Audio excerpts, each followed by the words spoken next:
नमस्कार मेरे प्यारे भाइयों और बहनों, आप सभी का स्वागत है आपके अपने YouTube चैनल ज्ञान गंगा पर। दोस्तों, क्या आप अपने मन को शांत कैसे करें, यह जानना चाहते हैं या आप अपने मन को शांत करने के लिए कारगर उपाय ढूंढ रहे हैं? तो आप बिल्कुल सही जगह पर आए हुए हैं। दोस्तों, सबसे पहले मैं आपको यह विश्वास दिलाना चाहता हूं कि इस वीडियो के अंत तक आपके चेहरे पर मुस्कुराहट होगी, क्योंकि इस वीडियो को अंत तक ध्यान से देखने के बाद आप कुछ ऐसा जान लेंगे जो इस जीवन के रूपांतरण के लिए काफी है। तो चलिए शुरू करते हैं आज के इस वीडियो को।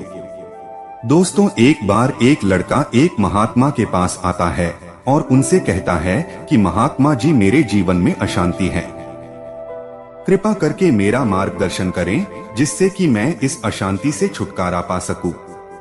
वह महात्मा जी उस लड़के से पूछते हैं कि तुम्हारे जीवन में अशांति क्यों है?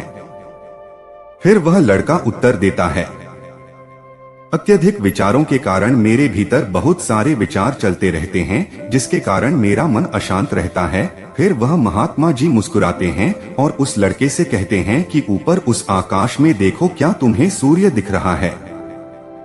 वह लड़का ऊपर आकाश में देखता है और कहता है कि जी गुरुदेव, दिख रहा है।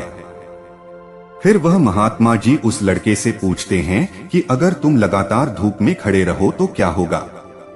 वह लड़का कहता है कि गर्मी लगेगी गुरुदेव, और शरीर में बेचैनी पैदा हो जाएगी। फिर वह महात्मा जी उस लड़के से पूछते हैं कि अगर धूप में खड़े रहने से तुम्हें गर्मी लगती है तो इसमें दोष किसका है, सूर्य का, गर्मी का या तुम्हारा? वह लड़का थोड़ी देर सोचता है और कहता है कि कृपा करके आप ही बताइए गुरुदेव। वह महात्मा जी मुस्कुराते हैं और उस लड़के से कहते हैं कि सूर्य का काम है गर्मी देना और गर्मी का काम है गर्मी लगवाना। इसलिए दोष तुम्हारा है कि तुम धूप में जाकर खड़े हुए हो। तुम चाहो तो तुम छाया में जाकर बैठ सकते हो। ठीक उसी प्रकार हमारे मन का स्वभाव है विचारों और भावनाओं की खिचड़ी पकाना, और विचारों और भावनाओं का काम है तुम्हें दिशा दिखाना। अब उस दिशा में तुम्हें चलना है या नहीं, यह सिर्फ तुम्हारे हाथ में है। देखो, ध्यान से समझो कि विचार और भावनाएं समस्या नहीं है, बल्कि तुम्हारा उनसे जुड़े रहना समस्या है। सोचो कि तुम धूप में खड़े हो और तुम चाह रहे हो कि तुम्हें गर्मी ना लगे, तो क्या यह संभव है? अगर तुम्हें गर्मी से बचाना है तो तुम्हें अपनी जगह बदलकर धूप से छाया में जाना है। मनुष्य होने के 4 आयाम है और चारों यह है। पहला तन, दूसरा मन, तीसरा दिल और चौथा बुद्धत्व। दोस्तों, बुद्धत्व यानी कि वह बुद्धि के परे की स्थिति है, उसे बुद्धि कहा जाता है।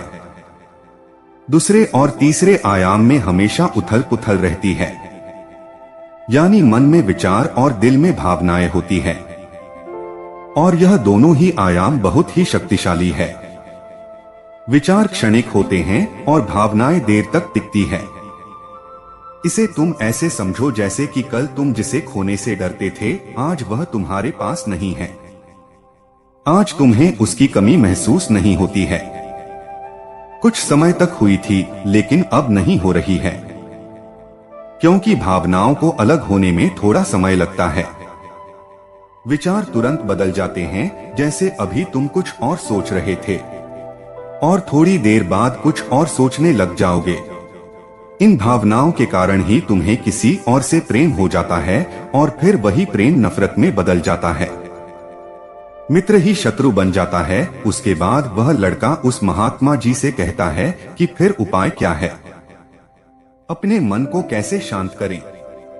फिर वह महात्मा जी उस लड़के से कहते हैं कि उपाय है तन के आयाम पर काम करना, और यह सबसे आसान तरीका है। शरीर के स्तर पर हमारी कर्मेंद्रियां हैं और ज्ञानेंद्रियां हैं। हमारी कर्मेंद्रियां कर्म से जुड़ी हुई है और ज्ञानेंद्रियां ज्ञान से जुड़ी हुई है। इनके प्रति हम अपनी संवेदनशीलता को बढ़ा सकते हैं। इसका मतलब यह है कि हम जो भी कार्य करें उसे आनंद के साथ कर सकते हैं। ऐसे अगर आप पानी पी रहे हो तो पूरी तरह से पानी ही पियो, यानी पानी पीने में अपना 100% दो। ऐसा करने से क्या होगा गुरुदेव? ऐसा करने से तुम मन और दिल के आयाम से हमसे हटकर शरीर के आयाम पर आ जाओगे। और यह बिल्कुल ऐसा है जैसे कि तुम धूप से हटकर छाव में आ गए और हृदय और मन के आयाम पर अपना काम चल रहा है, लेकिन तुम्हारी जागरूकता तन पर आ गई है। ऐसे ही सुबह उठो तो सूरज की किरणों को महसूस करो और हवा को महसूस करो। आंखें बंद करके पक्षियों की आवाज सुनो। लगातार तन के आयाम पर काम करने से तुम एक दिन हैरान हो जाओगे कि तुम पक्षियों की आवाज तो कानों से सुन रहे हो, लेकिन तुम्हारा चित्त शांत हो रहा है।